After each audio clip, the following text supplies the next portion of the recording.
left my 10-gallon hat at home. Man, I don't know how much of something you can play before they call a cease and desist, but welcome to Kayfabe Club. This is Brian Ferguson. I'm going to turn that into the new Rickroll. I am determined. I'm okay with it. Nick Desjardins. Rob Thackeray. I want that. I want that so much. Do you think we can get a cease and desist? Because if so... From JBL? That'd be great. I think that puts us on par with the Young Bucks. We can do kayfabeclubmerch.com. We can start selling like leggings. Oh, yeah. Right?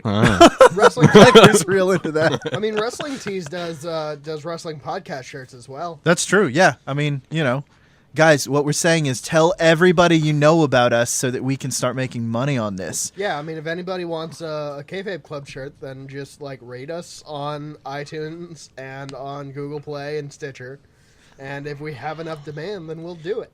I'll make you this deal right now. Both Thackeray and I will rate you back on hotornot.com if it still exists. If you give us 5-star ratings on your preferred podcast platform. I would, but I'm not allowed, according to my wife. I mean, that's fair. I'll give you an OTPHJ. An over the pants hand job. Oh, okay. All right. I knew HJ was hand job. I mean, come on. Why do I know this? I think I've done this before. On a different podcast. Yeah, that sounds right. You did an over the pants handy on a different podcast? Yes. I don't know. Listen. I have. I don't remember that. That's why I was trying to figure it out. I don't remember that episode. This has gone off the rails quick. It has. I like it. So sometimes we talk about wrestling, but not today. Yeah, these are your buddies who are sitting in your ear talking about pro wrestling and stuff. How bad wrestling was this week. Raw was great. Right, yes. Excluding Raw, how bad... Raw was great. Meh wrestling was this week. was It was good. Fine. It was NXT. It's just there were 2 matches that really didn't have a story to tell. That's it. Yeah, they were just, hey, look at our talent matches. Actually, 3 matches that didn't have a story to tell. Well, the 2 of them, or 2 of those 3, led into a little bit of a story, but not enough of one to justify them. Sure. Well, the Roddy one has a story because it's set up for... Yeah, I guess we can burn through NXT before anything else. Won't take long. No. Shit. First match on NXT was Stakes and Weights, Heavy Machinery, Otis Dozovic and Tucker Knight versus... I genuinely don't remember who, and I just watched it yesterday. Who are the guys with the Maserati? Because I think it was them. Yeah, Tino Sabatelli and Riddick Moss. Oh, I like them. Yeah, they're fine. It was a fine match. I've seen Heavy Machinery before, and they're just 2 big dudes. Yeah, they're charismatic big dudes. Otis Dozovic's real fun. Here's the best part about that match is that Heavy Lifting did a callback to the Bushwhackers. Did they? And also a throwback to Scotty Too Hottie. They did the worm. Oh, yeah, he does the worm. I'm pretty okay with it. Yeah. So that match was pretty fun. Yeah, Lifting Large was great. Did we do 2 different names? You said Heavy Lifting. Yeah. Oh, I don't care. I don't care at all. What did we get after that? We had the ladies match. Yeah, it was Aaliyah versus Shayna Baszler? No, Aaliyah versus Lacey Evans. Yes. Lacey Evans had a really good springboard elbow drop. Yeah, that looked really good. I'm amazed that they only had that go to the 2 count. Yeah, it was really smooth. I could see it as a finisher for her, but Shayna Baszler chokes out Aaliyah. After the match ends, right. Shayna Baszler comes out. Being all Shayna Baszler, doing Shayna Baszler stuff. Chokes her out for way too long, and then... I feel like we're bound... Ember to the rescue. We're bound to get a bust as far as the women's division in NXT eventually, because we've had hit after hit after hit. I think it's Shayna. And I think Shayna's not going to really... She doesn't do anything for me. No. I mean, hopefully... I'm not rooting against her, but I feel like I can see it just she gets the heel pops, but it's just I don't know. I think she only gets the heel pop because it's something new right now. Yeah. I think it's going to be very easy to grow tired of her very quickly. But that's me. Yeah, we had Roddy against Fabian Eichner. Yeah, great match. That was a good match. Fabian Eichner looked really, really good. He's put on 20 pounds to compete in the heavyweight division. It's the first time I think we've seen Eichner on NXT in I want to say 6 2 months. Weeks. Yeah. Because last time we saw him against Cassius, I believe. Yeah.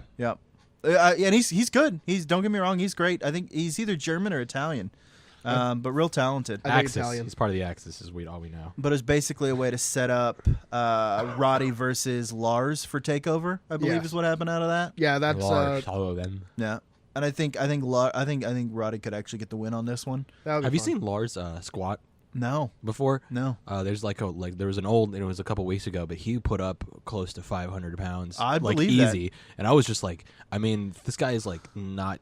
He's charismatic enough for a guy with a lisp. Sure. This guy can fucking lift. Oh yeah, I do think he's a big guy. He's not like super cut, but you can tell this dude like. I think they've got something with Lars. I really do. I think depending on how they go with it, I think he has a lot of potential. It's gonna be fun. What I can honestly see them doing, because of course Brock's contract is up after Mania, and who knows how long he'll resign for if he does. You make him a Heyman guy to kind of cover up the lisp. I'm thinking make him a Heyman guy, and I'm thinking eventually you lead to a big Haas versus Haas match, Braun versus Lars. Oh, would Paul Heyman turn on Brock and be like, "Hey, yeah, you're old news now. Like, yeah, this guy's the new up and comer." You get a sort of, and you can drag that out for like a year. They won't. I mean, well, actually, if they drag it out of the year, it's like 2-3 matches tops. What I would do is I would have him smash Braun and really have it be like scary, and right? And then have him come at just like kind of like point at Lesnar, and Lesnar's like kind of like Lesnar hasn't been scared in a while. And Lesnar's like, oh, be good, yeah. No, that would be great for them. And then last match, AOP versus Street Profits. Yep, Street Profits look good. Take the pin after the Super Collider and the final chapter, whatever they call it. It's the Russian knee or side Russian leg sweep. It's like the big guy version of Total Elimination. Yeah. And so we'll get AOP versus Undisputed Era next week at TakeOver. So they'll win. Yeah. You think AOP wins? No. Oh, Undisputed Era? Era. Same. That's definitely the way I'm pulling for it. Yeah. Raw was a super lot of fun. Starts out with Braun telling a story. I absolutely loved it. It's the most amount of time that I've ever heard Braun Strowman speak at one time, and he didn't sound bad. He didn't throw any terrible catchphrases out. It was fine. Strowman. It was perfectly fine. Don't catch these hands. I don't know. Didn't he get fired? Oh my God, he sure did. Didn't he get fired and then unfired? Like they were just like, we need something to do for a week that like will amount to nothing. Full circle. Oh, it didn't even last a week. It lasted 2 hours. You know what I'm saying? Like it lasted 2 hours of a 3-hour show. Good old Braun got fired and then decided, I'm gonna wreck company property until they hire me back. So anybody who loses, by golly, it worked. Anybody who loses their job anytime soon, just wreck a whole bunch of company property. They'll take you right back. Take a fucking copier machine out to a field and kick the shit out of it. I kind of think I know where they're going with this. You think it's? I mean, Braun obviously it's going to Mania. Braun versus Hunter at Mania. Yeah. So I mean, that's my guess. They set it up at Survivor Series, right? And they've not talked about it. And then they kind of just right. Like Triple H was in the ring at the Raw after Mania and then like backed out and bitched out and was just like, all right, I'm not going back there for a while. Hopefully they won't remember that I completely pussed out. So yeah, that kind of thing goes on. Okay, so like just a little. Why did we fire Braun when they literally put Braun in a garbage can and killed him for a week? Like Braun obviously didn't do any damage. You could see that the structure fell on top of crates, right? And like Kane was like getting out, like, oh, he hurt me, and like Lesnar got like carted out, and it was just like no. But they put Braun in a garbage can and compacted the garbage can. They were like, it's fine, you guys got a show. It's whatever. In defense of it, jobs. It did give us some really funny moments this week. Oh, it's funny, but I'm just saying like, and I'm gonna book more. I love later. Braun so much. Like we've talked it's so absurd. We talked about like probably a month ago how it seems like Raw is the more serious show and SmackDown is kind of like goofy and sketchy and things like that. Not this week. It seems like they're doing like a complete 180 because SmackDown's taken Fashion Files off of the main show and put it onto either the network or YouTube. I really don't know how to find it. The .com, I believe. Yeah. Oh my God, we have to talk about the Renee Young sketch when we get to SmackDown. So, okay with that. I don't think I saw it because I watched everything on Hulu, so I missed a bunch of stuff, and I'm really sad about it. Because Renee Young is like I don't get to have Dean Ambrose, but at least I still have. Oh, you got much Renee better Young than Renee Young. Oh, and Renee Young is the best backstage interviewer they've had in ever. Oh, she's great. Maybe since Gene Okerlund. She's fantastic. Yeah. No, Jonathan Coachman. Speaking of the coach, he'll be back next week for Raw 25. So yeah, there's two more. So basically, like they have Braun running around and like smashing things up for probably the first hour and a half, 2 hours of the show. Yeah, and I mean, but I think literally it the amounts first to about 5 segments. 5 minutes worth of screen time, something like that. Braun smashes catering first. No, there's 2 things that are worth mentioning. Okay. So the first one is the ending where he tips over a semi-truck. Right. Which looks fucking intense. It's great. Didn't he eat a cake? Oh, that's the most important part. Yeah, that's the catering He was bit. just like... He trashes catering. The guy holding the cake is terrified and doesn't move. Braun looks at him like, I'm going to eat you, and then grabs a piece of cake. Right, the only cut piece of cake on the cake. Yeah, it's real good. And then gingerly eats the cake, making sure none of it gets into his beard. Right. All right, I'm going to tell you why this is my favorite thing on the whole planet. It's because Braun Strowman has like those little pursed lips. It's got bird lips. He looks like if you were to take a baby and then make it real big, right, and then give it a beard. Sure. Braun Strowman is King Baby. So hear me out on this. I already have one Braun fantasy booking for this week, but think about this for a second. All right? So Braun's new gimmick is that he really likes cake. That's his new gimmick. And then we get an intergender tag team with Braun and Sasha Banks, and the team name is Cake Boss. Book it. So it's like a garbage wizard and a cake boss. Somebody on the Reddit made a list of things that Braun Strowman likes. Okay. Raw meat. Yeah. Hearing the lamentations of his enemies. Yelling his own name. Things that Braun hates. Okay. Lack of job security. Sure. Security guards. Right. People touching him. Mm-hmm. Tables. TVs. Art. Kurt Hawkins. Yeah. Papers. Right. Trucks. Michael Cole. Definitely. Human limitations. Things that Braun likes. Giving people these hands. Yep. And cake. Specifically, chocolate cake. I love it. I love it so much. Third thing that should be mentioned about what Braun did this week, he lifted Michael Cole by the underwear, dragged him across the stage, and chucked him at a whole group of people. Now, that's how you know that in kayfabe, Braun Strowman is a face and not a heel, is because he went straight for Michael Cole. He's got to crush his enemies. I'm not going to touch Corey. See them driven before you, but and Cole, hear you're the lamentations fucked. of their women. You're about to have a real rough time. We had the Bar versus Titus Worldwide in a rematch. Titties Worldwide? Or Titties Worldwide. I guess we're doing this. That's literally what I wrote in my notes, and I think that was an accident, but I'm really okay with it because it's accurate. Freudian slip. Yeah. Oh, most definitely. Jason Jordan comes out during the match, provides a little bit of distraction, and Apollo Crews takes wins it with, I don't remember what he does, but I know that he pins him. I don't have his exactly. Finish. Yep. He has that like standing flip thing he does. Did he do the standing moonsault? I don't know. I'm just saying he has it. He does that. He yeah. does it. Yes. He did it, but I don't think it led to the pin. Okay. I really don't know. Don't remember. I mean, he's so athletic. He can do a bunch of crazy shit for a big guy. If they just gave him a character, sure, he'd be great. His character kind of like Cedric Alexander. His character is less charismatic Titus O'Neil. More athletic, less charismatic. That's fair. Well, like Cedric is getting a huge rub from Goldust now. Oh, it's helping, but there's still he's Take still away got Goldust, no and what do you character. got? Yeah, Goldust's friend, asshole. True. I love Goldust so much. Goldust's pretty great. There's 2 matches that I have no idea where they fit in the order of all this, but we have Matt Hardy versus who knows? Way at the end. Oh, is that way at the end? Yup. It's like second to last match.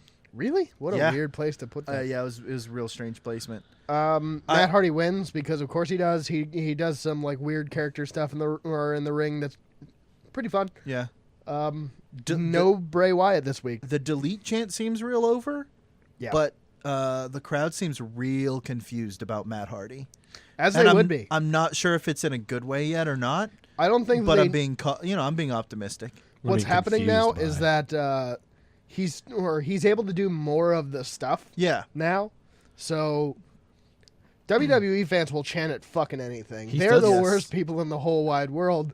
They will, or everything is awesome. What? And holy shit to everything that's ever happened. So What? Delete was the perfect thing for Matt Hardy because it basically got him over without him having to do anything. Accurate. Matt Hardy match is still easy to follow. Side Effect and the Twist of Fate. Yeah. Yeah, that was win. basically No, the match. it's not that they're confused about his moves. He did a fun thing where like it's his he, weird actions. like he did a or like he put the guy on the top rope and then he like clotheslined him off of the top rope. Yeah. Yeah, it's While wacky. laughing in his face. I hope the crowd doesn't get too lost on it. That's all, because I want this to be good. I have high hopes for it. You're hoping, the only one. I'm hoping that they give it a slow burn. Sure. They started with it as kind of a slow burn because they weren't quite sure what rights they would have. Right. Now they know that they have all the rights. Apparently there's confirmation that there's been filming at the Hardy Complex. Yep. Which means we're gonna get some Senior Benjamin, and hopefully Skarsgård the dilapidated boat. He did I hope so. an That's what I interview with Matt Fowler of IGN, who I follow for did he? wrestling, and he confirmed he's like we're definitely gonna have a final deletion match. He's like Queen Rebecca, Skarsgård, Vanguard 1. He's like, I'm gonna introduce all the characters eventually. Sure. It's gonna be real slow. He's like, it's gonna be great. I can respect that. As far as I know, he still has complete creative control. Right. So, if it's Matt Hardy doing this and him saying we're going to do this a slow burn, I'm going to give him the benefit of the doubt. I really hope so. And not to spoil news, but Jeff Hardy's due back before WrestleMania, so we could see Brother Nero here soon. What we need more people to... Does he come out as Brother Nero, or do they do it just a switch over? Or is he just straight up like comes back and he's like, yep, we're broken too? I imagine they'll do at least some sort of setup. He'll come back as straight Jeff Hardy for 1 week, and then the next week he's gonna break. Yeah. Or I have an wake. idea of know. what I'd like to see. I have a bunch of ideas for fantasy booking this week. Okay. But we'll get to that. Sure. First off, what we need is some people, or is some backup for Bray Wyatt. But there's some theories, and we'll talk about that. Yep. We had, or the other match that I did not see, or at least did not see in order, was Absolution, or somebody in Absolution versus somebody. Deville got the pin clean on Sasha. Sonya Deville hit a nasty roundhouse kick on Sasha. It looked real good. Sonya looked good coming out of it. I think they're gonna start building her as like the monster because think of they have Paige. to. Think they have. I mean, not that Sad Mandy face. Rose can't wrestle too. They both are talented in the ring, but Sonya is the more imposing of the two right now, especially because you already have your blonde bitchy character with Yeah. Alexa. Yeah. So I think yeah. But Sonya gets the pin in about 3 minutes with a real nasty roundhouse. It's good. We had Asuka versus Nia Jax. Yep. The story of that match was Asuka can't overpower Nia, but takes her down at the knees. Yeah.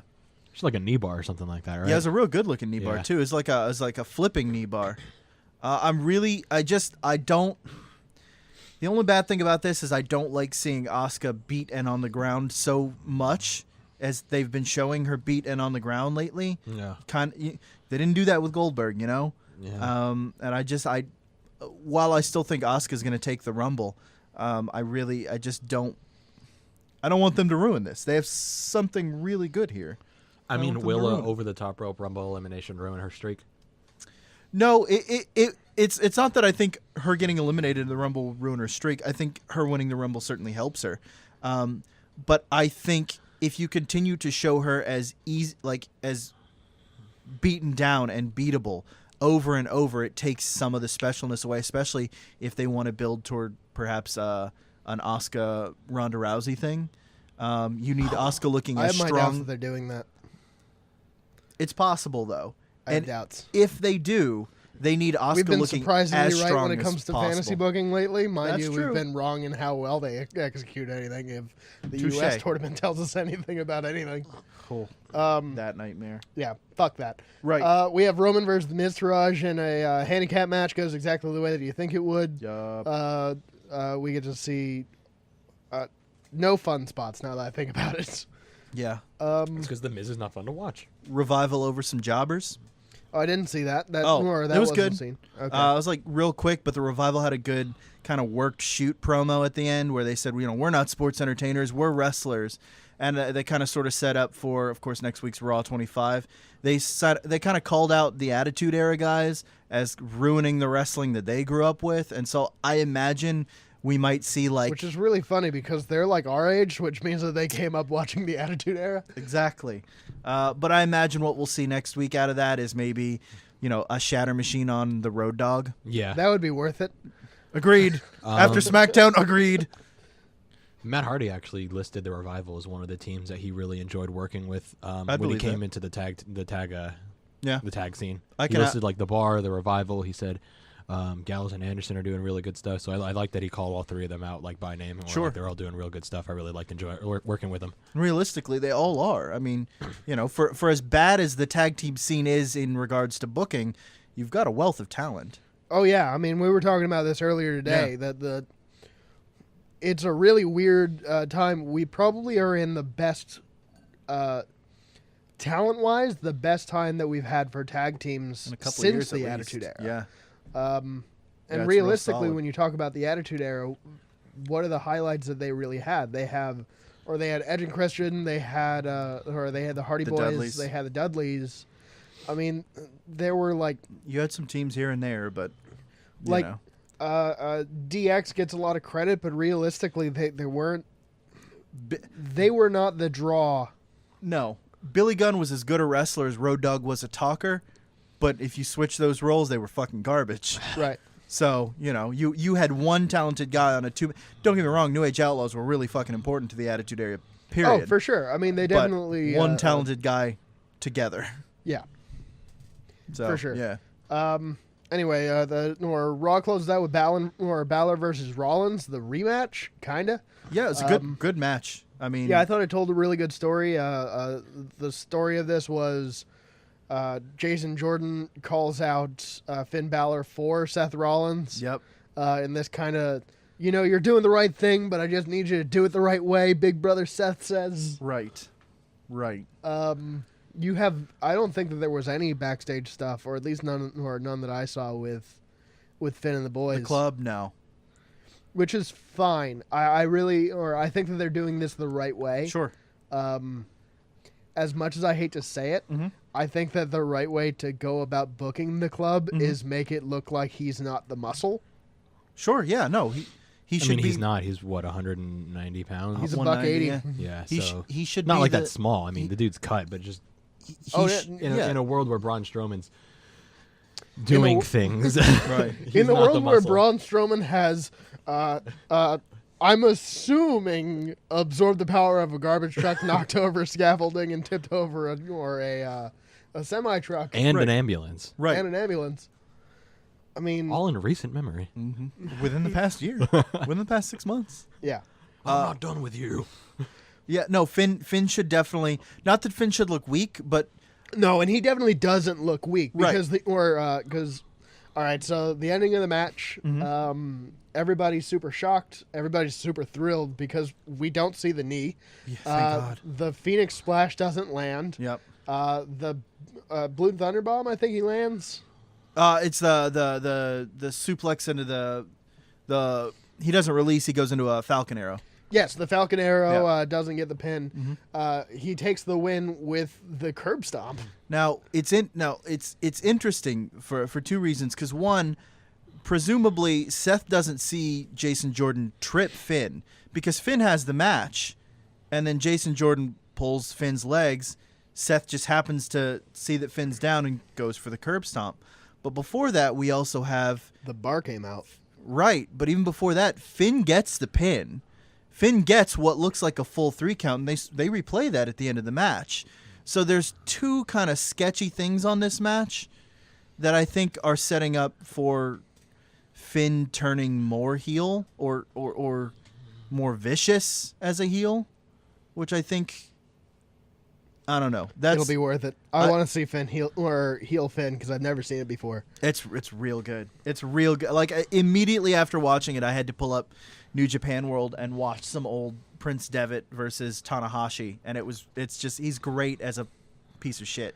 I'm just super glad that they're not doing the thing that they normally do, where it's a fluke victory. Right.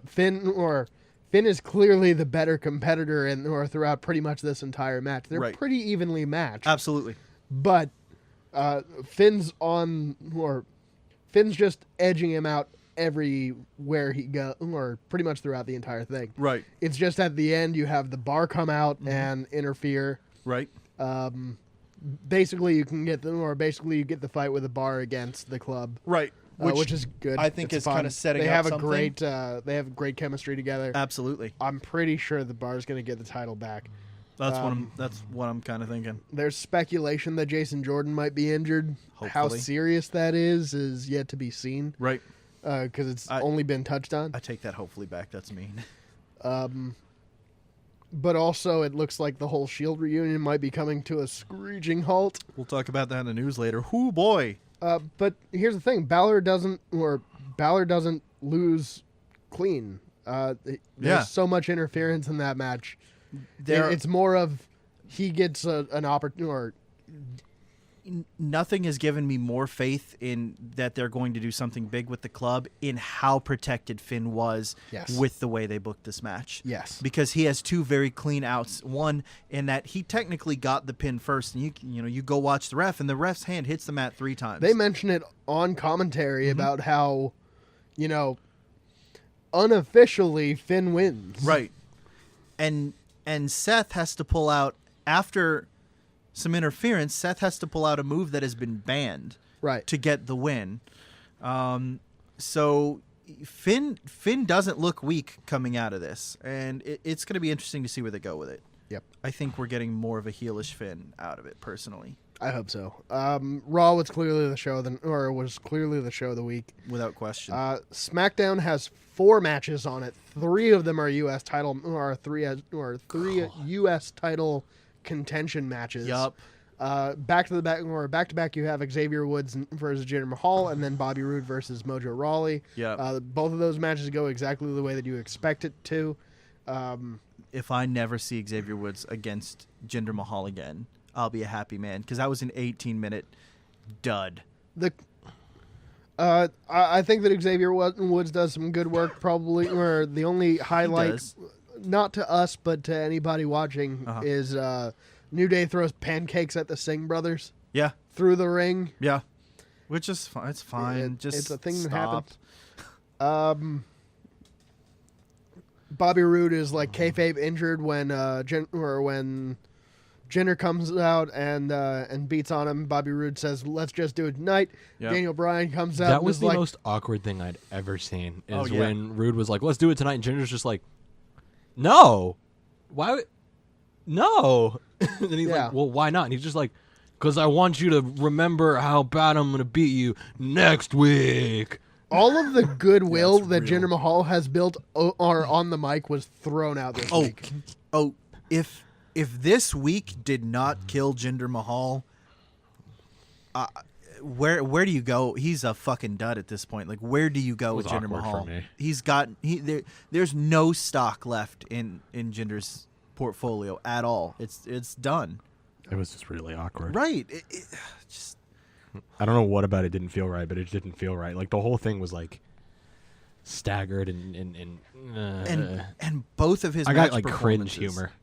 Like, yeah, it was just not nasty. We had he almost botched the Colossus again on Xavier. He can't do his own finishing move right. To be fair, it's an awkward finishing move at best. On a guy like Xavier, he should be able to lift him it's a Cobra Clutch Slam, and I know someone else has done a Cobra Clutch Slam. I'm gonna Google this. That's fine. We had a 6-woman tag. It's basically the same match that we've had every week for the past month. In defense of it, everybody in the match continues to look really good. Yeah, don't get me wrong. Everybody looks good. They've been doing a really great job at protecting. Shit. Why am I blanking? Ruby.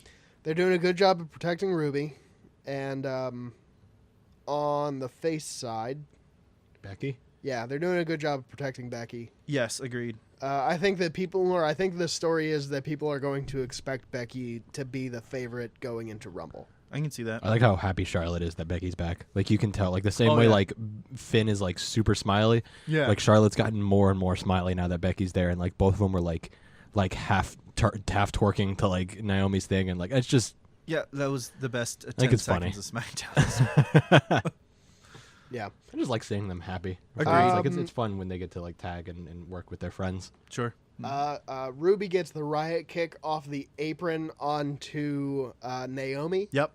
And who does the pin in this time? Liv Morgan. Yeah, Liv get the pin. Liv gets the pin. Yeah. Is it with a no? I can't remember if it's with a roll up or not. But Liv gets the pin. Oh man. She great. Yeah. She's doing really good. Liv's character work is really good. Yeah. She's very much sort of the obnoxious little sister character. It works for her. My only issue is that she looks exactly like Alexa Bliss, but like taller. Shut your goddamn mouth. I think she might actually be shorter, which is funny. I don't know. I don't know. Let's put them side by side, and then Thackeray will just Be the happiest person on Exactly. the whole wide planet. Okay, so we have the final match, which is Jinder versus Bobby Roode. Yeah, That's it. just Version 3. yeah. It's like Matt Hardy. Is there anything Version of 3.0. note to this match? The Singh brothers are tossed out at the beginning. They're not allowed to be at ringside. Thank God. I feel bad because I only like paid attention to SmackDown. I didn't even pay attention to this match. I was like looking down at my phone, and then I looked back up and Rude won, and I was like, "Well, that's didn't do anybody any surprising. favors, honestly. Rude looked fine. I think everybody was out with the flu this week because like all of the real talent of Smith, or like pretty much all of the real talent was gone. No Bludgeon Brothers, no Sammy, no Kevin, no AJ was only backstage. Yeah, AJ does a backstage promo. Yeah. Knock wasn't on because the mixed match challenge. Randy did an awkward promo. God, those fucking Randy did an cell phone arguably promos. more awkward promo than Jinder and Bobby. Somehow. Which is impressive, honestly. No, it's not impressive because those fucking cell phone promos are garbage. The only thing that I can think of that was impressive or noteworthy in that match is that Jinder goes up to do the Colossus and he just Fails. goes into the glorious DDT. That's the only the only thing I remember. Yeah, it was a fine transition. It's nothing to write home about. That's your SmackDown. Bobby Roode has a really, really good looking spine buster and a really good looking Oh, it's fantastic. DDT. Right. But like just because of the way he's been booked on SmackDown, his whole personality can be boiled down to the word glorious, and it's just really disappointing. Bobby Roode's not a face. He's not meant to be a face. He's not. He's not. Here's the thing. This he's character's not, not a face. His slow working style doesn't work. Like the spine buster into Yeah. like the mocking taunting into Right. the blockbuster into another taunt. It's heel into moves. yeah. I just I don't know. No, it's awkward booking. It's really awkward booking. Yeah. I don't understand any of it, to be honest with you. It's not great. So then we get Mixed Match Challenge / 205 Live. Mixed Match was a lot of fun, I thought, if you guys saw it. I did not see it. I do need to watch it because it looked like a really fun match. It was. It was Nakamura and I'm getting worse Natalia. at names. Natalia. Natalia Mora. Knock me out. Knock me out. Goddamn team name, you bitches. Versus Finn Balor and Sasha Banks. Boss Club. They're winning the whole thing. You I think? hope so. I kind of think so. They're doing really, really good things with Finn Either them, Balor. it's going to be they're- them and the Road Warriors at the finish because like they've caught the most steam in terms of I can see that. or Braun and Alexa, but I don't know. Just because like Braun and Alexa would be. I have a hard time believing that they're going to go to the end. The four most believable teams to me are the Road Warriors, Boss Club, Braun and Alexa, or Ms. Asuka. Ms. Asuka. Yeah. I mean, that's a pretty solid team there too. So the other four teams, fuck it, you're not going anywhere. I mean, obviously Natalia Nakamura aren't going anywhere because Natalia fucking tapped it. She tapped real quick to the bank statement. There were some really good spots in the match, but I think one thing that I thought was really interesting, and it totally leads to fantasy booking in my head, but we got a couple two sweets between Sasha and Finn. And I'm just saying, Balor Club could use some gold, maybe a women's title. Honestly, it would be nice if they start having some ladies in these stables. Yeah, absolutely. To be fair, the Miz Taraj had one. It's just that she's currently, taking care of a baby. Right. And that's completely understandable. Sasha Banks can be Tokyo Latina. I'm so happy right now. I think that you pronounced Thackeray- the word hard wrong. Thackeray literally lifted the table about 2 inches off the ground, and his hands are still on top. You're being generous. A little bit. I appreciate it. 204, buddy. That might actually, or I haven't watched it, but that might actually be one of the most interesting matches of the week. And I know that, or I can say this pretty comfortably because all that we haven't talked about left is 205 Live, and for the second week in a row, I've slept through it. There's literally one reason to watch 205 Live. Mind you, it's a streaming show. I can watch it whenever I want. Yes, absolutely. I keep falling asleep 10 minutes into it and then never watching it again. And what's worse is it's only 30 minutes this week because it's cut short. Yeah. It's not great. No Hideo this week. No big storyline advance. You get Grand Metal League versus Jack Gallagher. Versus TJP. TJP. Grand Metal League gets a roll up or a cradle, an inside cradle. I think TJP cries after the match. I guess they're gonna give him a crybaby gimmick. Yeah, because he did the same thing last week. Yeah, He's done the same thing for 3 weeks in a row now. And then we get Where he, flips out. No, because he won the first match. Yeah, but His he's first still match kind of back. being shitty afterwards. Yeah, I guess that's true. That's fair. And then we get Goldust versus the entirety of the Zoe train, except for Enzo. So Goldust. Yes, Fred Durst as Gold. No, anyway. Also, still no Amdar because he's injured. Yep, Gnome's out. But we get it's Ari Daivari, Tony Nese, and Drew Gulak, and Drew Gulak takes the pin after like 3.5 minutes. It's not a long match, but I don't want Goldust. if you get a chance,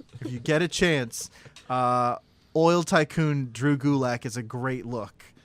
It's Drew Gulak in his Gulak campaign shirt, gym shorts, a bolo tie, and a 10-gallon hat. And it's amazing. I have some booking for this. Oh, good. We got some news. It's been a pretty news-heavy week. It is a news-heavy week. So I'll just start at the top of the list and go down. We'll talk about all the big, nasty, juicy stuff as we go. So, first news note of the week. While there's no official confirmation, Paige is likely going to have to retire. So, if you're not... By the way, just in case if you're ambiguous on what that sound was, that was crying and not laughing, but definitely crying. Thackeray's real sad. Paige is I don't think I've ever... She's great. She's great, and she, like... So... I mean, like... She had such a heart. Like she had the injury and she couldn't come back, and like right. she haven't had a great like growing up or home life. Sure. And then she was on the edge of suicide from what I read as far as her. And Triple H was like, "No, we're gonna take care of her to come back." Right. And then she gets injured again in a house show, and I'm just like, God damn! Like the worst part is, I mean, it's terrible terrible whenever somebody has to retire due to injury. Right. The worst and the most heartbreaking part of this story is that she's 25. This she's is been wrestling true. since, but she's been since wrestling she was since 14. she was 13 or 14. So it's not like she hasn't had a lot of time to do this thing that she loved. I get that she doesn't, or I get that she's had a bunch of time Sure. to do it already, but it's just so heartbreaking because she could have had such a long career ahead of her. Absolutely, I agree. The two things of note about this one is that Paige has scoliosis, which means she's going to take neck and back injuries a lot more serious than most people. Yeah, it was a match against Sasha Banks. Sasha Banks has got no heat off of this because everyone in the locker room is pretty much saying that this isn't. It's not a freak accident. It's a spot this that is happens. something that was going to happen eventually anyway. Sure. And especially since the doctors barely cleared her the first time. I don't know if you guys saw the spot. Have you guys seen the spot that actually injured her, where like Sasha kind of kicked her in the back, and you saw her like her neck jerk back, and she hit the then she hit the mat face first, and you can see her. She's doing this with her hands. She kind of whiplashes with her neck too. And then she's like touching her legs, and there's actual like you see the ref throw up the X, and I'm just like, fuck. Yeah, it's hard to watch. It really is. It's it's one of those things where her doctor advised her not to come back. She was cleared, but her doctor advised her not to wrestle again. This was going to happen. It's a shame that it did, but this was going to happen. Yeah. I mean, it's unfortunately one of those things that comes out or that you can really write off as world's most predictable thing happens. Right. Absolutely. I don't, of course, the sort of expectation, because there were rumors about this last week, the expectation was on Raw that we would get a Paige retirement speech, which we didn't. We got her as not being in the Royal Rumble, but that didn't even come from her. That came from the announce team. I don't think we'll hear anything about it next week because it's, of course, Raw 25, and it is the Royal Rumble. So I imagine on the January 29th episode of Raw, the Raw after Rumble, I think that's when we'll get a Paige retirement speech, unless what everyone is reporting is wrong. But I mean, at this point, it's not just the dirt sheets reporting it. I mean, you've got news outlets in the UK reporting it because, of course, she's an export. Right. WWE took her off of the promotional for Rumble. Yep. So we'll find out. That January 29th. It hurts just from a timing standpoint, just because the women are getting so much this month. Right. And deservedly so. Yes, absolutely. I mean, having a women's rumble is a long time coming, and it's just really unfortunate that somebody who played such a pivotal role. And there's a strong possibility she was going to go over. Yeah. Oh, yeah, absolutely. I think there's a huge possibility happening. Paige was going to go over, and now she's not going to get it. Sure. It's definitely. It'd be one of those things where, like, if they really wanted to send Paige out, I'd have her enter the Royal Rumble at 30, eliminate, win, and say I can't do this anymore. Sure. And then drop it, and then them have like another thing. Right. I don't. That probably wouldn't go well because they've already had the botch with the Money in the Bank match, so they want it to go smoothly. But if Paige was supposed to go over, honestly, and that was the plan, I mean, we've had put Paige in the it history wouldn't be books. the first time that something like this has happened. I mean, you look at Edge's win with the title. He comes out the next day. He retires. You look at Daniel Bryan came out. He got the IC title at Mania. Right. Yeah. So I mean, there's so many instances, of people especially somebody who gets injured in the ring, giving them the opportunity to not go out on their back. The one thing that sort of shoots that in the foot, though, is she is not medically cleared. Right. It's not going to happen. But it'd be a nice send off. It really would, and I think if anyone's deserving of it, I mean. For all the credit in the world that Bayley, Sasha, Charlotte, and Becky do deserve in sort of evolving this women's division, it really does sort of go back to the matches Paige and Emma were having in NXT, and then of course Paige and AJ Lee on the main roster. Yep. Paige is an integral part of this change, and I'll call it right now. If Paige does retire, she is Hall of Fame next year. Yeah, for sure. Absolutely, without question. Just because she played a very important role in the evolution of this. I mean, division. her and Triple H have a huge relationship too. Yeah. Like they've got a really good relationship, and she had a great relationship with Dusty. Sure. Before he passed. So I mean, I think it only makes sense.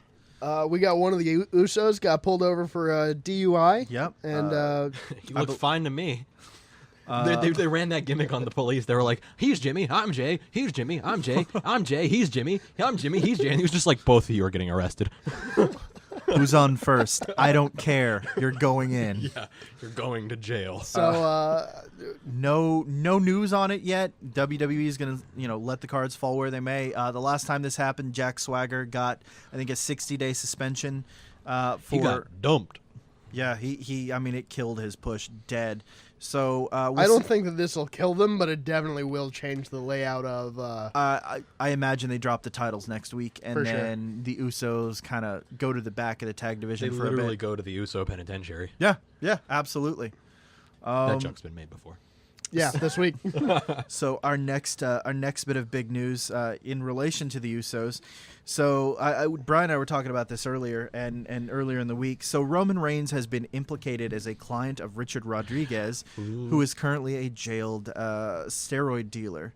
Somebody, I was reading this, and I don't know if you sent it to the group chat or anything like that, but apparently it was in Squared Circle. I was reading up on this in Squared Circle, and it was Al Snow that's also been implicated in this, and Al Snow was massive in TNA and was like straight up like, "Hey, get your roids here," and they were selling roids like on the site, not even like just here's what it is, here's what's listed, here's what's inside of it. And somebody said, I haven't checked, but somebody said they went through Al Snow's Instagram and he's removed all traces of him so announcing that's the place to buy the roids. So of course the thing with this is all hearsay. This is what this guy has reported. Now here's the thing: this guy's got a plea deal. he is not sort of he is in no position to lie, because if he gets caught lying, this plea deal is gone and he's just going to sit in jail. So what will come of this, I don't know. If I had to guess, nothing. I don't expect anything to happen. If something does, the WWE policy for this is to give Roman without a piss test. Roman has, through dirt sheets, sort of put out a statement saying, as Joe Anoa'i, that he has no knowledge of this person. They've never met, blah, blah, blah. So if there's any sort of paper trail that this Rodriguez fella has, and Roman is listed in that paper trail, Roman will get his second wellness violation, which is a 60-day suspension. Again, if something were to happen, I'm not thinking it will, but if something were to happen, it's not going to happen next week. We have Raw 25 and the Royal Rumble.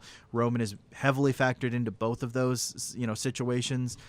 So I would imagine if Roman takes that suspension, it comes on January 29th, that episode of Raw, which would put Roman out until the very week before WrestleMania, which would effectively take Roman out of the main event for Mania.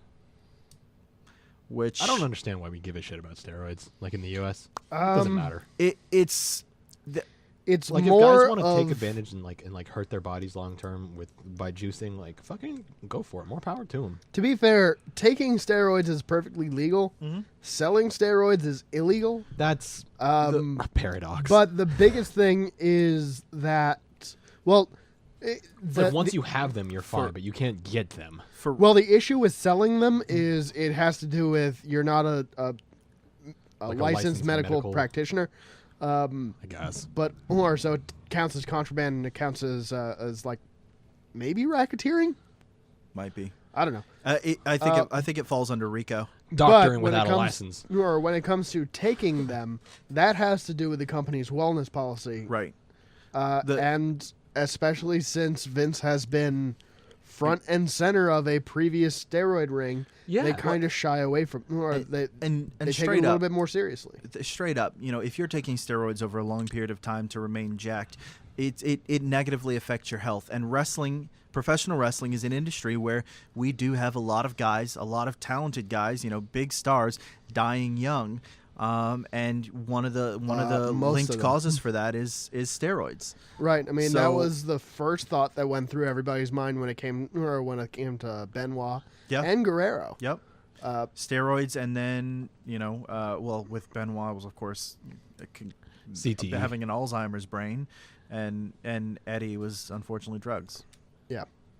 That's why Eddie got jacked quick. Yeah, but that's the thing.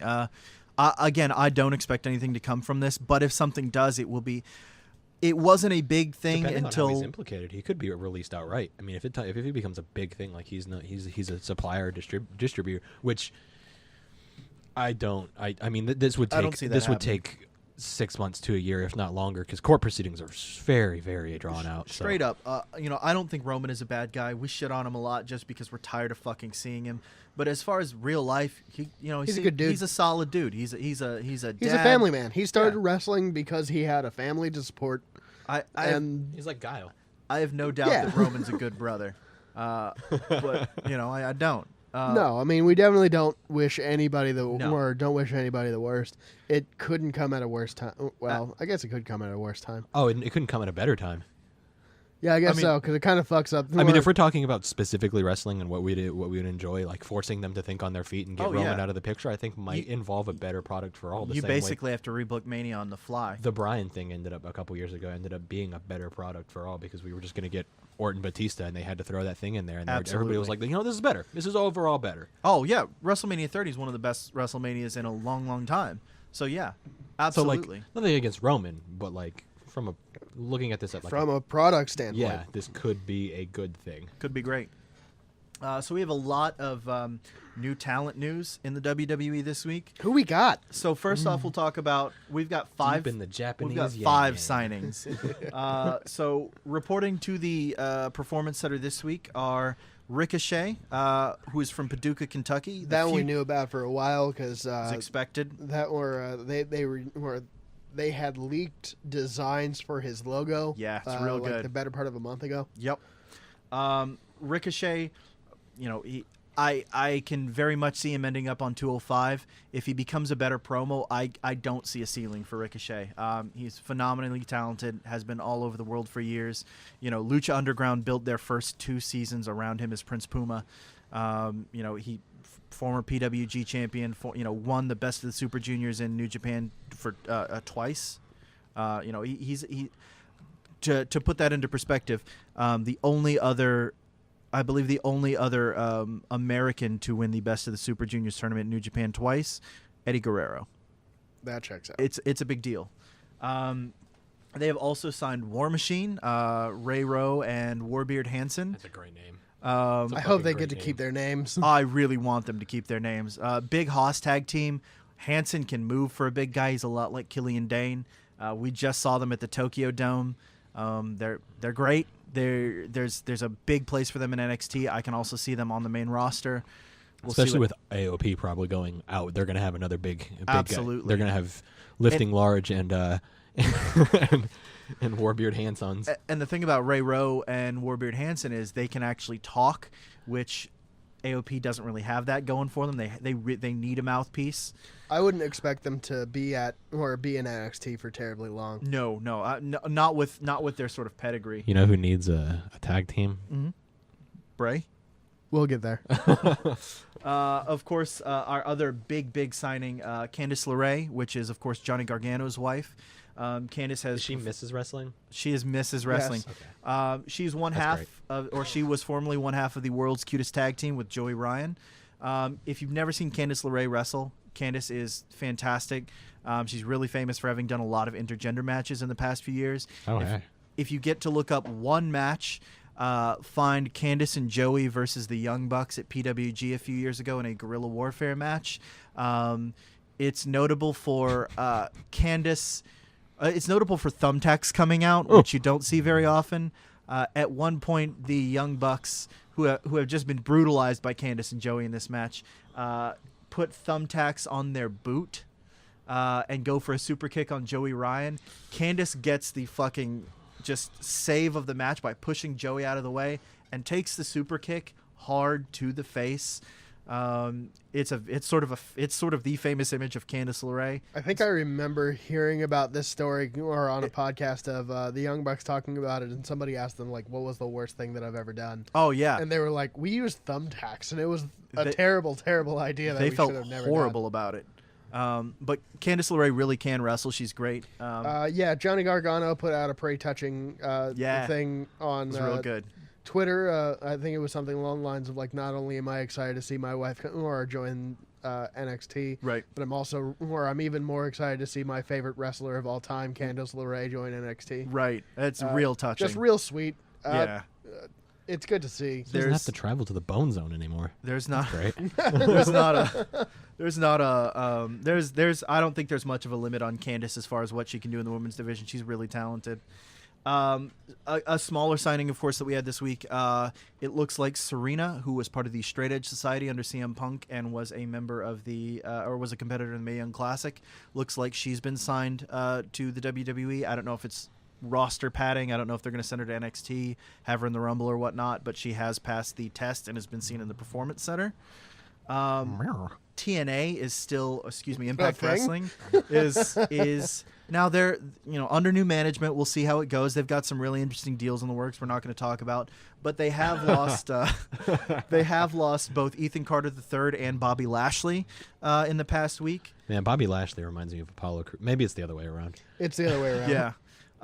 Both are interested in the WWE. Of course, Ethan Carter III previously competed as Derek Bateman very early in NXT. I can very much see EC3 being a surprise entrant in the Rumble. Not in that he'll have a huge pop like AJ did when AJ debuted. Yeah. But EC3 was kind of the last big homegrown talent of TNA / Impact Wrestling. And he's been spotted at the Performance Center this week. Bobby Lashley hasn't really been spotted, but I mean, Bobby Lashley's been talking about wanting to come back to the WWE for a while, and it doesn't look like Bellator is going to do anything else with him at 41. He used to be like he had some really he was athletic. Oh, I remember him. He still is, but I I forget what his finishing move is, but it was something nasty. It reminded me of the F5, if I remember correctly. Yeah, they kind of built him up as the they were kind of building him up as the second top face next to John Cena when he sort of quit. And then our last possible signing coming up soon, James Storm, having left TNA recently, is looking at coming to the WWE. He was in NXT for all of a minute in 2015. He left because TNA offered him a better deal. James Storm has been talking about wanting to come back to the WWE. He's been talking about wanting to team with former tag team partner Bobby Roode again. That could be really interesting, but they'd have to change Bobby Roode's gimmick. So lots of talent on the horizon this year. The only other two notes that I have, of course, is that Samoa Joe is looking to be out until mid-March, which is a bummer, because that sort of kills. I mean, they can still do a Joe Cena feud for Mania, but rumor mill has it that we might be getting Cena Taker for Mania. So man, I've heard that. Not? Yeah, you've heard that? Yeah. That seems to be the rumor going on, and especially with Raw 25, you'll see both of them on there. They're like I just don't give promoting the Undertaker, and I was like, man, he's doing another he year. apparently just had surgery on his hips. Apparently, he's in great condition. He says he feels better than he has in the past 10 years. So, hey man, look, if Undertaker wants to do it, who am I to stand in his fucking way? I'm just a fucking mark, right? We all are. One final bit of news and notes since we mentioned Raw 25 before we move on to fantasy booking. It's gonna be terrible. Chris Jericho is going to be there. Yeah, how fucking weird Which is that? is Nobody insane. I definitely did not see that coming. Apparently, New Japan has no problem with it whatsoever. Chris is still under contract with New Japan, but he's going to be on Raw on Monday night. So, pretty crazy. Could be a strange trade future of pro wrestling. Yeah.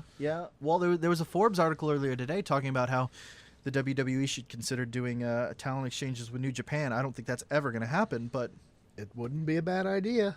not at all. So both of them have great talent that could work in either place. absolutely, Let's have some fun, you guys. let's do it. I have a couple, or I have a few of them. Mm-hmm. I think I can get away with just doing two of them because I have three of them. Okay. My first idea is for the Women's Royal Rumble. Yes. So Ronda Rousey has been at the Performance Center for a while. It's all but confirmed that she's going to be in something, and especially because the Royal Rumble needs to fill in like 13 spots. Meltz and Satin are both saying that she's signed, but there's nothing. I don't think they're going to announce it until. It'll be a surprise. Yeah. Yeah, they got to fill in about 37 spots for the Royal Rumble. So I mean, they've got some people to work in for sure. Yeah.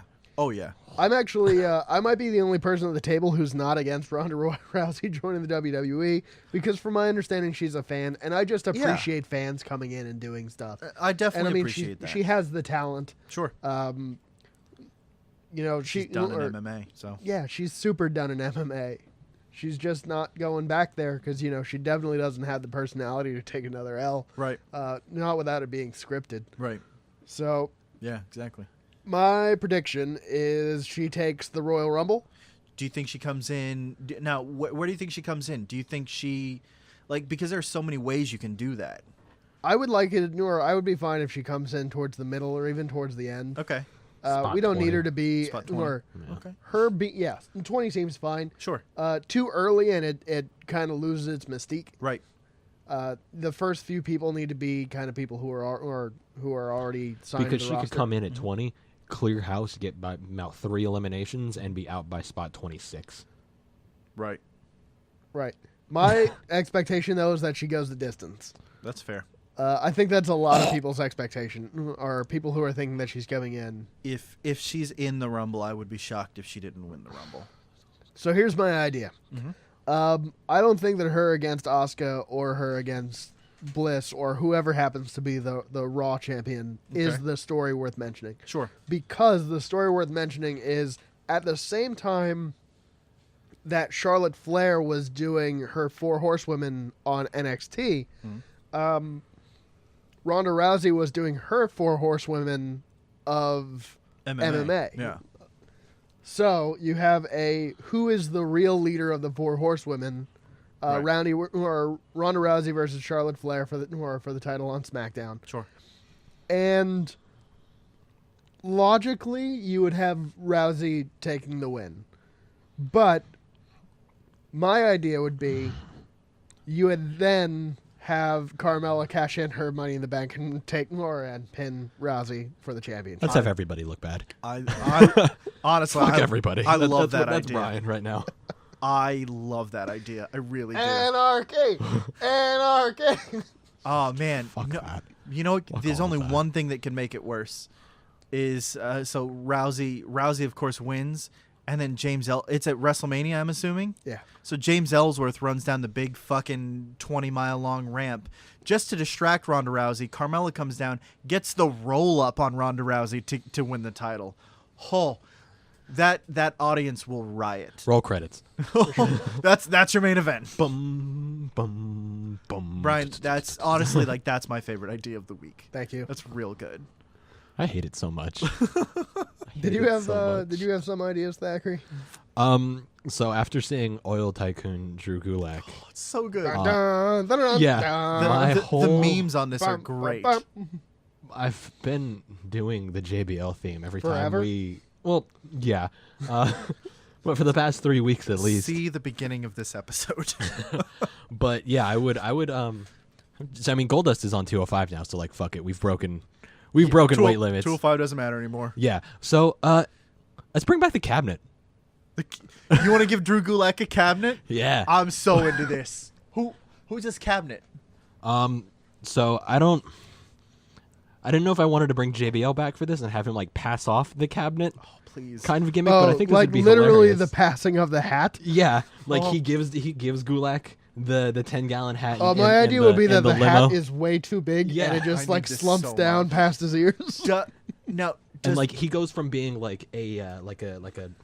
suit and tie kind of politician to an oil tycoon at this Sure. moment. He's Texas oil money. He's wealthy. Even though JBL was actually Wall Street Yeah. stock money. Oh yeah. It doesn't matter at this point. Gulak can turn anything into gold. He really fucking can. But yeah, I think you give him a cabinet. What do you need to do? If Bradshaw passes the hat, can Gulak please start doing the clothesline from hell?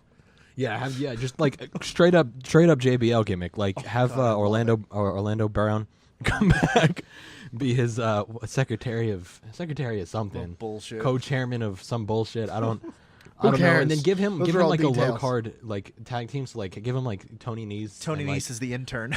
give him Tony Nese and Noam Dar as the co-secretaries of defense that he had, and just have them go up against the Zone Train. I'm really okay with this. I really like this idea. That's awesome. Have him come out to JBL's old music, or a remix of JBL's old music. Do the limo. Do everything. Hey, just take An this oversized jacket and a really big towel. He's obviously not suited for it. You just He take still doesn't like chants. take that Wall Street bell, but just put it in front of Gulak's campaign music that he has now. Oh, I love it. That's great. So How many do you got? I have. Well, I've got plenty of ideas I'm kicking around, but we have a request, ladies and gentlemen. Marks and Marquettes. is that the term? Marquettes? That's what I'm calling it. So my buddy Elyse, who is a listener of Kayfabe Club, has requested that I book Braun versus inanimate objects. So we're going to book Braun versus I love inanimate this. objects up until WrestleMania. So let's see. What's the last thing Braun beat? A truck? So... Are we talking the DDT super or Oh, we're going there. Braun versus missile silo. Oh, trust me. We're going there. Braun versus a very big button. So, Braun, of course, gets rehired this week. The DDT Iron Man Heavy Metalweight Championship, if that's what you're Googling. Yes, thank you. I have it in a note. I have it written It's down so because it's the greatest thing, and I want to be a winner of it someday. So what I want is Braun just got rehired this past week. So Braun comes out next week. Raw 25. Braun starts the show in the ring. Hello, I'm Elias. And as Braun goes to start talking, it's time to play the game. Right. And Triple H walks out and he says, "All right, it was, my wife made the call, but it was my call to rehire you. And he pulls out of a bag, he pulls the hardcore belt out of the bag. And he says, look, this is yours now. All right? You do what you want with it, but you stop breaking my shit. I want to see him fight the DX tank. We're getting there. Let's see him suplex a train. So later in the night, naturally, the regrouped Generation X, because it's Raw 25, they bring their tank out to the ring. Even though it was a Jeep when they invaded WCW, nobody wants to talk about it. It eventually became a tank now. Well, what you have is it started out as a scooter back when they were still in OVW, and then it became a Jeep when they made it to the big show, and then after Hunter married Stephanie, it evolved again into a tank. That's how Pokemon work. Okay, so they bring the tank out, and they don't move it past the stage. It's in that side area where the ambulance goes, and DX is in the ring, and they're, if you're not down with that, we want you to suck our dicks, and that's exactly what how it goes, right? And so as they're doing the suck it, please suck our dicks and all that. Braun's music hit, and Braun comes out. And because he can't, he's too bulky for this title to fit around his waist, he's wearing it as a necklace. As he would, because carrying a ref like he was carrying Michael Cole this week. So, shit, like the pet harnesses? Yes. Like the ones that you get for, dogs who run away too much? Exactly. So you just, this almost almost weight belt, but with a handle. So you know how the white moms have those belts that they wear to get to keep the kids on thing. Oh, give him like a baby Bjorn? And give him no, it's got a leash. Oh, and have him like the little monkey leashes. They look like a backpack, but they have a tail. Drag the ref down the ref. That works for me. While he's wearing it, baby blue. So Braun comes out with hostage ref. Looks at DX in the ring, just angry, raises his arms and yells Braun, and then looks over at the tank, and he goes, "You want these hands?" Walks over, flips the tank, climbs on top of it, looks at the ref, and just says count. And Braun pins the tank to retain the hardcore belt. Oh, it would be the best possible way to do the hardcore belt, because it would be the only time in which the title holder would just be challenging everything. Right. Instead of the other way around. So I just want this multiple times a night for a month. Just Braun pins whatever. Braun pins production truck. Braun pins, announce booth. Braun pins the ring somehow. Just that for weeks. And then, fucking, I don't know, 2 weeks before Mania, Braun still doesn't have a match, but he's on this path of destruction. He's 84-0. Yeah. Braun has pinned every possible thing that you can pin. Every surface of the WWE arenas has been pinned. So Braun comes out because Titus Worldwide is in the ring and he doesn't care. He just doesn't want that. So, I don't know what happens. They gang up on him, hit him with pipes or whatever. Braun trips even. I don't care. Dana Brooks' clipboard falls on Braun. And the ref goes, 1, 2, 3. Quick count. And suddenly this clipboard is the hardcore champion, which leads to Mania, the grudge match. Braun versus Titus Worldwide's clipboard. And of course, he has to retain at Mania because the face has to win. And that's Braun versus inanimate objects up until Mania. Also, the entire time I want him to carry hostage ref around as as the gimmick, belt on neck as necklace, just dragging around hostage ref. Mostly because I want the Braun and hostage ref action figure set and T-shirt. I want different hostage refs. I want 4 different ones. You're like, where's he getting them? He just keeps them locked in a garbage truck. He's got a dungeon of hostage refs. What does he do? Bring back Earl Hebner for some reason. They're slowly getting more emaciated. He's not feeding them well. Earl Hebner is the one who counts the clipboard, pinning Braun. Earl Hebner's done some shady things. Oh, this is the worst thing I've ever booked, and I love it. Thank you, Elyse, because I never knew that I wanted something so bad in my entire life. You have made everything better. Close to 30% of your guys' collective bookings have involved the hardcore belt. We so love good. the hardcore belt for reasons that you don't understand. It was just the perfect amount of absurdity and bullshit, and then when you It combine looks it like a with trash belt, so it fits his trash wizard gimmick. exactly, he could Triple H doesn't even have to give it to him. He could find it in the back of a garbage truck and just say, "I'm reinstating this. What are you gonna do about it?" Honestly, that seems to be how booking Braun how booking Braun has gone. I'm perfectly just okay like with that. What are you I'm gonna gonna do this thing, and then they're like, "Obviously, we can't stop you." We're not gonna say no. Who put a grappling hook in the in the production chests? Why is it on the top? Yeah. Like, I've been talking about this for the past 2 weeks now, and everybody's like, that wasn't the first thing that he grabbed, and I was like, it's the first box he opened. Yeah. You're just like, you're splitting hairs at this point. He didn't have to search very fucking far to get to a grappling Braun's hook. got great RNG.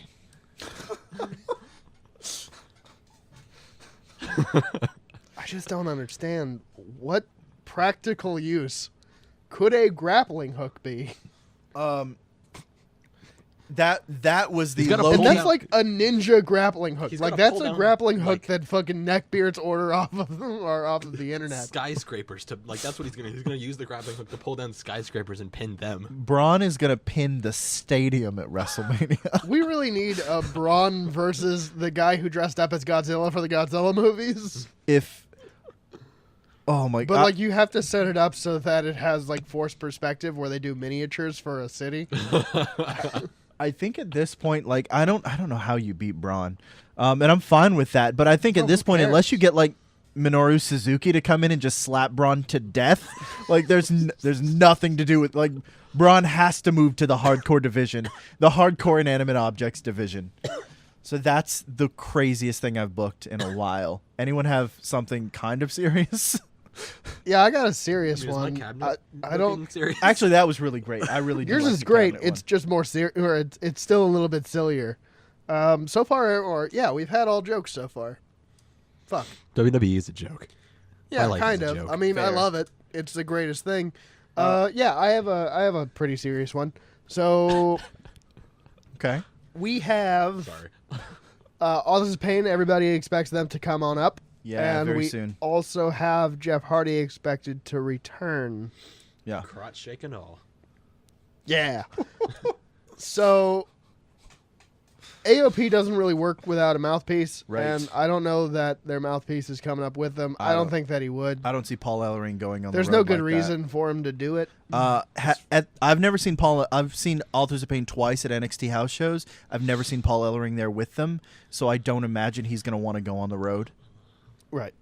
So let's take the two dominating quiet people who I don't know if they do talk, but I know that if they do talk, they shouldn't talk. Let's put him with Bray Wyatt, because Bray Wyatt needs some big people who can just break things. Some crony-oni-onis. Absolutely. Yeah, for sure. We could super glue some beards onto them if we really need to, but quite frankly, with Bray's want more one- modern look, They don't he need doesn't really need it. I No. want one beard and one. I want the one named Razor to not have any hair. You just No want- eyebrows. Nothing. No hair from the Shave his neck up. arms, Yeah. shave his legs, shave his pits, everything. Just wrestles in just trunks. Go full Warbeard Hansen on the other one. Yes. So I would like to see them just like destroying their way through things Sure. for a little while. yeah. Just have Bray on his side path of destruction where he doesn't really encounter Matt a whole lot. Right. We've talked about this. They're quite frankly better with distance. Yes. Just because the more you have Bray and Matt together, the less credibility you give to Bray. Right. Matt doesn't need credibility. It's better off that he doesn't have it. Yeah. He needs to be a fucking loon. Right. But Bray needs the credibility, especially if they're going, or especially in future promotion. And having such a nasty tag team with him, it gives Bray the opportunity to also be vicious, Yes. which would benefit him. Serious and yeah. Here's what I would like to see. Okay. I would like to see Authors of Pain and the new Wyatt family invade the Hardy complex Okay. and just start destroying the Hardy complex. Mind you, this will be after a little while where Sure. you've built up or where you've shown all the different characters. Right. Have them fight or have them like vandalize the boat. Just destroy the dilapidated boat. Yeah. The death of Skarsgård. Yeah. I'm okay with that. Have them do some Creighton or, Jeff Hardy is obviously coming back. Mm-hmm. It doesn't make a whole lot of sense for him to go straight Brother Nero. They need to kill Vanguard 1. Yeah, absolutely. Yeah, they could. And I mean, like Krillin when Frieza killed him. And the great part is that you could always introduce a Vanguard 2. Yeah. Right. Pretty easily. Absolutely. That actually works really well. Yeah. Especially, because you've transitioned companies. Right. Yeah, I'm into that. Almost like the destruction of the old... the broken gimmick. Mm-hmm. Yes. Yeah. You have them destroy Jeff.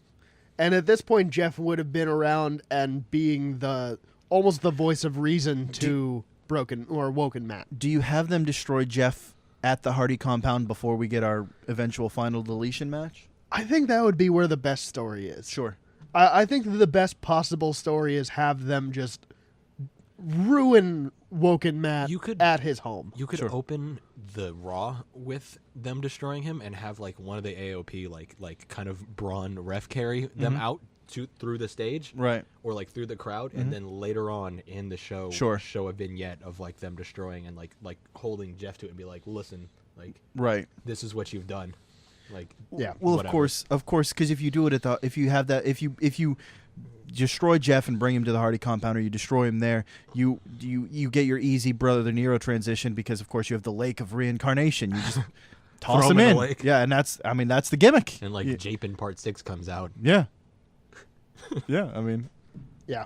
I think that would be probably the most fun thing to do. Sure. AOP I don't think are going to work without having somebody else kind of behind them. They need a mouthpiece. It doesn't make any sense to split them apart, so I hope that they don't. And I think that we're in the age now where WWE is kind of finding respect for tag teams again. Sure. Where they're like, they're not just a stepping stone to becoming a singles competitor. You're seeing people who are tag teams because they want to be tag teams. Yes.